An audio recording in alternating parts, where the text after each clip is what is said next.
हमारे साथ हैं पड़ाव थाने की थाना प्रभारी इला Tandon ji. Madam, CCA group के द्वारा कुछ प्लॉट बेचे गए हैं, उसके बाद कुछ लोगों की एफआईआर हुई है, कुछ लोगों की नहीं हुई है, तो ऐसा क्यों हो रहा है? सीसीए ग्रुप के द्वारा जो भी फ्रॉड किया गया था उसमें करीबन हमारे यहाँ 10 एफआईआर पंजीबद्ध है और आगे जो भी फरियादी पक्ष है उनको सुना जा रहा है और उसके बाद जो अग्रिम कार्रवाई होगी जांच उपरांत की जाएगी। हो जाएगी जी। मैडम, अभी तक इसमें कितने आरोपी पकड़े गए हैं लगभग?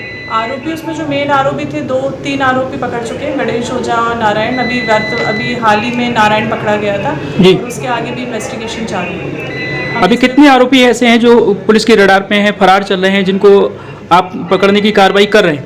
जितने भी इसमें आरोपी हैं वो सब जो फरार चल रहे हैं उनके ऊपर एक पॉइंट ऑफ इन्वेस्टिगेशन से पॉइंट बना के उसको एक टीम गठित हुई है, उसके द्वारा कार्य किया जा रहा है। Thank you.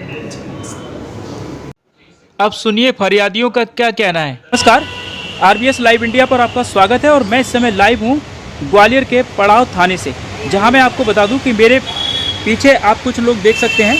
ये वो लोग हैं जो कि एक कंपनी का ठगी का शिकार हुए हैं और इनके साथ में जो घटना घटी है वो ये है कि एक कंपनी थी सीसीए ग्रुप के नाम से, जिसने, मैं आपको दिखा दूं, यदि आप देख रहे हो तो मेरे पीछे आपको सड़क नज़र आ रही होगी और इस सड़क पर पीछे एक होटल है। इसी निजी होटल में यहाँ पर बैठ करके कुछ कंपनी के लोग लगातार यहाँ से कुछ प्लॉट की बुकिंग करते रहे और प्लॉट की बुकिंग करने के बाद जब वहाँ से काफ़ी प्लॉट की बुकिंग हो गई, उसके बाद जब प्लॉट पर कब्जा देने की बात आई तो कंपनी के लोग यहाँ से फरार हो गए और उसका शिकार करीबन 150 से 200 लोग हुए हैं। पड़ाव थाने में कई लोगों ने लिखित शिकायत दर्ज कराई है। मेरे सामने जो लोग खड़े हुए हैं इनकी पड़ाव थाने में शिकायत दर्ज है, लेकिन बावजूद इसके अभी तक कुछ आरोपी जो हैं अभी तक फरार हैं। 1-2 आरोपियों को पकड़ा भी गया है, लेकिन उन पर जो धाराएँ लगाई गई हैं वो इतनी छोटी धाराएं लगाई गई हैं कि उनको जमानतें मिल रही हैं, बड़ी आसानी से वो अपनी जमानत करा करके बाहर आ जाते हैं। और बाकी कुछ लोग ये सामने मेरे खड़े हुए हैं, ये वो लोग हैं जिनके साथ ठगी हुई है, लेकिन अभी तक इनकी एफआईआर पड़ाव थाने में दर्ज नहीं हुई है। तो सबसे पहले मैं ऐसे ही बात करूँगा, क्या नाम है आपका? नमस्कार, मैं रिटायर एसआई राधाकृष्ण सीमा सुरक्षा बल से हूँ। श्रीमान, मैं 8/4/2022 से आवेदन दिया था और आज तक मैंने फाइल बना रखी है और सबको आवेदन दिया है, सीएम हेल्पलाइन को भी किया है और अभी तक मेरी एफआईआर नहीं हुई है। आपने एसपी ऑफिस में भी आवेदन दिया हुआ है? जी, 22 अगस्त 2000 जन सुनवाई में अभी गया था और आवेदन भी दिया है और उन्होंने, मैडम ने बोला था मैं जो आपको जो टीआई मैडम को फ़ोन कर देती हूँ, आपकी एफआईआर हो जाएगी। अभी तक कोई, कौन सी मैडम ने बोला था आपसे? ये एसपी मैडम थी इंद्रगंज थाने की, वहाँ पर। तो अभी तक आपकी एफआईआर दर्ज नहीं हुई है? जी, अभी तक नहीं हुई है। तो यहाँ पर पड़ाव थाने पे भी आप आए होंगे, यहाँ पर टीआई मैडम ने क्या बोला आपसे? अभी आई है मैडम, अभी आई, अभी नहीं मिला मैं। अच्छा, मिलूंगा जाकर। मिलोगे जाके? इससे पहले आप थाने पे आए हो कभी? जी, आया था। मैडम ने बोला आप मेरे ऊपर विश्वास कीजिए, मैं आपकी एफआईआर करवा दूंगी, लेकिन हुआ नहीं। उन्होंने रिकमेंड भी नहीं किया। मेरे ऊपर विश्वास कीजिए, एफआईआर करा दूंगी। एक शख्स और है, हम इनसे भी बात करेंगे। क्या नाम है आपका, कहाँ रहते हैं? मेरा नाम संतोष शर्मा है। संतोष जी कहाँ रहते हैं? भिंड का हूँ मैं। अच्छा। मेरा सीसीए ग्रुप ने फेज़ 2 की जो इनकी साइट है वहाँ पे उन्होंने मुझे प्लॉट दिया था 25/50 का जी, जिसका नामांतरण नहीं हो रहा है। पिछले 3 साल से मैं उसके लिए प्रयासरत हूँ, पर वो नामांतरण उसका नहीं हो पा रहा। आपका नामांतरण नहीं हो पा रहा है? क्या कारण है, नामांतरण क्यों नहीं हो पा रहा है? पटवारी क्या बोल रहे हैं आपसे? पटवारी कहते हैं अवैध कॉलोनी है।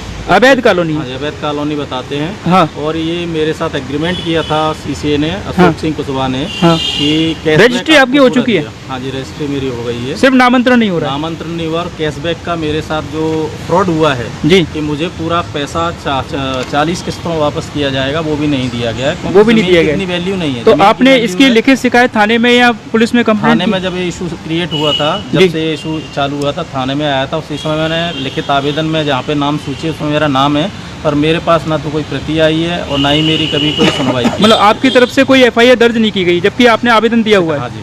कितने दिन हो गए इस बात को? इस बात को मेरे ख्याल से 2 साल से ऊपर हो गए। 2 साल हो गए? 2 साल से अभी तक एफआईआर दर्ज नहीं हुई। आपका क्या नाम है, कहाँ से आए हैं? मेरा नाम भूरे सिंह है। भूरे सिंह कहाँ से आए हैं? मैं भिंड से आया हूँ सर। तो क्या समस्या है आपकी? समस्या सर, हमारा आवेदन दिया है, अभी तक हमारा ये मतलब एफआईआर नहीं हुई है अभी तक। एफआईआर नहीं हुई? FIR क्या नहीं कहते हैं थाने के लोग, क्या कहते हैं आपसे? अभी बोला बहुत सारे लोग हैं, अभी सबका एक साथ हो जाएगा, कुछ लोगों का हो गया है, बोला आपका भी हो जाएगा धीरे धीरे, ऐसे बोलते रहे। कितने दिन हो गए आपको ये बोलते हुए थाने से? ये हमारा मैंने आवेदन दिया हुआ 30/4/2022 में दिया था ओहो, आवेदन। तब से अभी तक कोई एफआईआर नहीं हुई है? एफआईआर नहीं हुई। तो क्या मतलब किससे मिले थे आप यहाँ पर थाने में? किससे मिले थे? टीआई से मिले थे, किससे मिले थे? कल भी मैं मैम से जो संजना मैम से भी मिला था कल, तो उन्होंने बोला हो जाएगा आपका भी। हो जाएगा, सिर्फ आश्वासन मिल रहा है लेकिन कार्रवाई नहीं हो रही है ना। आश्वासन मिल रहा है, कार्रवाई नहीं हो रही है। जी सर, आपका क्या नाम है? मेरा नाम दिलीप कुमार दिवाकर है। दिलीप जी, क्या घटना घटी आपके साथ में, क्या मेरे परेशानी? साथ में मैंने प्लॉट लिए थे CCA से, इसमें 4 चतुर एसोसिएट करके होटल शेल्टर में, तो फेज 1 में खेरिया मृदा में लिए थे जी। वहाँ उतनी ज़मीन नहीं है, उससे ज़्यादा उन्होंने रजिस्ट्रियाँ ठोक दी हैं। अच्छा, आपका कहना ये है कि जो कंपनी ने जो प्लॉट बेचे हैं, जमीन उन्होंने कम खरीदी है, प्लॉट ज़्यादा बेचे हैं? बहुत ज़्यादा बेच दिए हैं। कितने बेचे हैं? करीब 500 प्लॉटों की रजिस्ट्रियाँ कर दी हैं, और प्लॉट नहीं है उसमें 200 भी। अच्छा। हाँ, और जितना ज़मीन है उसमें टोटल में नामांतरण हो गए, अभी 1 इंच भी ज़मीन नहीं बची है, जिसमें से कहाँ रास्ता। कुछ नामांतरण हुए हैं वहाँ? हाँ, कुछ नामांतरण हो गए, हमारा नामांतरण हो गया लेकिन कब्जा नहीं है। कुछ लोगों के नामांतरण हो गए, कुछ लोगों के कब्जा नहीं है। वहाँ कब्जा लेने जाते हैं तो वहाँ रामवीर गुर्जर करके है, तो वो कहता है ये ज़मीन मेरी है, हमारी अच्छा। है। हमने SP ऑफिस में भी आवेदन दिया, कलेक्टर साहब के यहाँ भी दिया, SDM को भी लेके तो गए। जैसा अभी बगल में हमें शख्स बता रहे थे कि कैशबैक ऑफर भी था। हाँ, वो कैशबैक हमारा भी था, तो कैशबैक तो हम भूल गए, हमें तो पहले ये जो प्लॉट है वही नहीं मिल रहा है, तो कैशबैक तो बात की बात है। प्लॉट ही नहीं मिल रहा है आपका। तो आपने कंपनी के लोगों से संपर्क किया तो कंपनी के लोग आपको नहीं मिले? वो तो भाग लिए, अभी 1-2 पकड़ा गया। अच्छा, एक बात बताइए कि जब होटल में ये सब चीज़ें चल रही थी, होटल में बुकिंग हो रही थी, तो आपने ये जानने की कोशिश नहीं की कि ये कंपनी है, इतनी बड़ी कंपनी है, इतने प्लॉट काट रही है, इनका ऑफिस कहाँ पर है? नहीं, ऑफिस तो यही था इनका, और वो सबको दे रहे थे और कह रहे थे हम डेवलप कर। सब कुछ होटल से ही कर रहे थे? सबको होटल से ही कर रहे थे, यही ऑफिस था इनका। अभी कितने आरोपी फरार चल रहे हैं, कितने लोग अभी नहीं पकड़े गए? 3 मेन आरोपी, 3 आरोपी फरार चल रहे हैं, जो मेन आरोपी है। क्या 3 आरोपी भी फरार चल रहे हैं? भैया, आपकी क्या समस्या है, क्या नाम है आपका? है, मेरा नाम नरेश टांडा है। हाँ। और हमारे साथ यही समस्या हो रही है कि हमें कब्जा नहीं मिल पा रहा, ना कैशबैक मिला है। उस समय ये सब बता रहे थे। आपकी FIR हो गई है? FRI हो गई है। अच्छा। और आरोपी अभी पकड़े नहीं। कब हुई थी FIR, कितना समय हो गया? FRI 4 महीने हो गए। 4 महीने बयान नहीं हुए अभी उसमें। अभी तक बयान नहीं हुए? नहीं। मतलब पुलिस ने आपको बुलाया नहीं? नहीं। आपका भी बयान नहीं हुआ? हाँ, हमारा भी बयान नहीं हुआ। हम SP ऑफिस गए थे, तो ये हमने एक आवेदन भी दिया था कि हमारा बयान देना ही, और चालान पेश कर दिया है। FIR में बयान नहीं होने का आपने एक आवेदन भी दे रखा है, इसमें आप सब लोगों के साइन है इसमें। तो मैं आपको बता दूं कि यहाँ पर कहानी कुछ ये है कि पड़ाव थाने पर कुछ लोगों की शिकायत जो है वो लिखी नहीं गई है, FIR हुई नहीं है। कुछ लोगों की FIR हो चुकी है, लेकिन उस पर अभी तक कोई ठोस कार्रवाई पुलिस के द्वारा नहीं की जा रही है। सबसे बड़ी बात यह है कि जिन लोगों की FIR हो गई है उनके बयान अभी तक दर्ज नहीं किए गए हैं, जबकि FIR हुए बहुत समय बीत चुका है।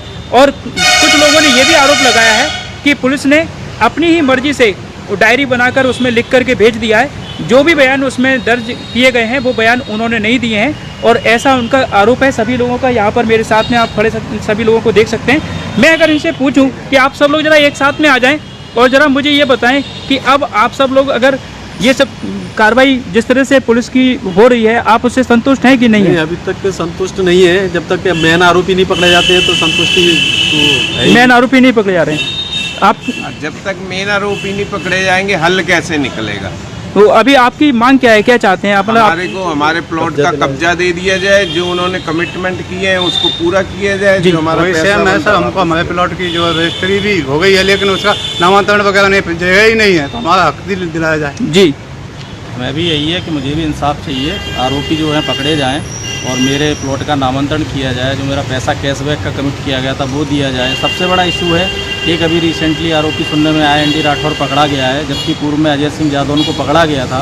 वो पेरोल पे आई तो फिर वो कहाँ गायब हो गए आज तक उनका पता नहीं चला। बाकी 2 का तो आज तक पता नहीं है। फेज़ 2 का जो मुद्दा है अवैध कॉलोनी का, जो मेरी नॉलेज में आया है वो ये है कि जिनके पास अधिकार है रजिस्ट्री करने का, सिकंदर सिंह का, उनके पास अधिकार सिर्फ 2 बीघा ज़मीन का है, जबकि उन्होंने पूरे 20 बीघा पे रजिस्ट्री कर रखी है। ये एक बड़ी बात आपने उठाई है कि 2 बीघा जमीन का अधिकार था और 22 बीघा पे जमीन उन्होंने बेच दी है। आप क्या चाहते हैं, क्या मांग? मैं भी चाहता हूँ सर ये आरोपी पकड़े जाएं और उनके ऊपर कार्रवाई हो, ताकि हमारा सबका जो प्लॉट है वो मिल सके। देखिए, सभी लोग जो हैं वो, मतलब मैं आपको बता दूं कि कुछ किसान भी लोग हैं, कुछ दूर दराज से आए हुए हैं, भिंड से, दिल्ली से और दूर दूर से लोग आए हुए हैं। एक सपना उनके घर का जो था वो उन्होंने देखा था और उसको यहाँ पर वो पूरा करना चाहते थे। ग्वालियर में एक प्लॉट खरीद के यहाँ रहना चाहते थे, लेकिन सीसीए ग्रुप नाम की कंपनी ने जिस तरीके से इनके साथ में इनके सपनों को चकनाचूर किया है, उससे भी बड़ी विडंबना ये है कि जिस तरीके से पुलिस प्रशासन इनको सहयोग करना चाहिए वो नहीं कर रहा है, ऐसा आरोप ये लोग लगा रहे हैं। और अब ये सभी लोग बड़े हताश और निराश हो चुके हैं। मैं आपको इनकी अगर तस्वीरें दिखा दूं तो आप देख सकते हैं कि सभी लोग बहुत परेशान हैं और इन सबका बस यही कहना है कि हमारा प्लॉट, हमारा जो नामांकन, जो समस्या हम लोगों की आ रही है कि किसी का प्लॉट अभी तक नहीं मिल पाया, रजिस्ट्री नहीं हो पाई है, किसी का नामांतरण नहीं हो पा रहा है, ये समस्याएं दूर हो जाएं। और एक बड़ा मुद्दा यहाँ पर दिवाकर जी ने उठाया था। दिवाकर जी, आप बता रहे थे कि जो पटवारी है उसने वहाँ पर जो प्लॉट काट दिए हैं कुछ लोगों को, तो उसमें 2 बीघा ज़मीन है, कुछ कम ज़मीन है, आप बता रहे हैं रोड बोर्ड को भी नहीं निकाली है। जितनी ज़मीन होती है उसमें से कुछ रोड वगैरह के लिए भी छोड़ी जाती है, लेकिन उन्होंने 100% पे नामांतरण कर दिए पटवारी ने, आरआई ने पैसे वैसे लेके। इस संबंध में पटवारी से, आरआई से आपकी कोई बातचीत हुई है? अरे हम तो उनको लेके एसडीएम साहब ने बोला था कि कब्जा लेने जाओ, तो वहाँ पे तो वो एक रामवीर गुजर करके वो कहता है ये ज़मीन हमारी है। अच्छा। नामांतरण करने के बाद भी वो कहता है ये ज़मीन हमारी है, हमको 1-1 लाख रुपया दो तभी कब्जा लेने देंगे, नहीं तो जाओ। फिर हम लौट के आए, कलेक्टर साहब के पास गए, उन्होंने कहा 250 लगाओ, हमने 250 का भी प्रकरण दर्ज कराया। उसके बाद उसकी भी कोई सुनवाई नहीं हो रही, अभी तक कोई उस पर कार्रवाई नहीं हो रही। थाने में आते हैं, थाने में अभी जी ना तो बयान हुए जी। तो आपने सुना कि किस तरीके से यहाँ पर जो ये जो फरियादी लोग हैं इनका ये कहना है कि भाई हम जब वहाँ जाते हैं तो जो दूसरा खेत वाला है वो कहता है कि ये ज़मीन हमारी है, ये सीसीए ग्रुप की नहीं है। और बात यह है कि सीसीए ग्रुप की अगर नहीं है तो फिर अब इन लोगों की जो फर्जी रजिस्ट्रियाँ की गई हैं इनका पैसा कैसे वापस हो, ये पुलिस की जिम्मेदारी बनती है। इसको लेकर के पुलिस अधिकारियों से हम बातचीत करेंगे और इस मुद्दे को लगातार आपके सामने लाते रहेंगे जब तक इन लोगों को न्याय नहीं मिल जाता। इस लड़ाई को हम लड़ते रहेंगे और ये आवाज़ हम उठाते रहेंगे। जय हिंद, जय भारत।